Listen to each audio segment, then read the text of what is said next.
नमस्कार, मी अरुण आणि आपण पाहत आहात 7 स्टार न्यूज।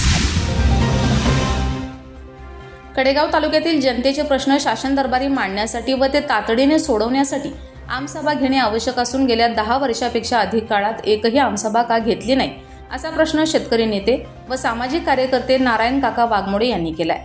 आमसभा किंवा जनता दरबार शासन स्तरावर घेण्यासाठी तालुक्यातील आमदार यांनी पुढाकार घेणे गरजेचे असून तहसीलदार तसेच प्रशासनातील सर्व अधिकारी व लोकप्रतिनिधी एका ठिकाणी आमसभेसाठी उपलब्ध झाल्यास तालुक्यातील विद्यार्थी, शेतकरी, महिला तसेच सर्वसामान्य नागरिकांना आपले प्रश्न शासन दरबारी मांडणे शक्य होईल आणि सर्व प्रलंबित प्रकरणावर उपाययोजना करणे सुलभ होईल। लवकरात लवकर आमसभा न घेतल्यास सामाजिक कार्यकर्ते नारायण वाघमोडे व शेतकरी संघटनेचे बाळासाहेब पवार यांनी आंदोलनाचा इशारा दिलाय। Bureau report 7 star news.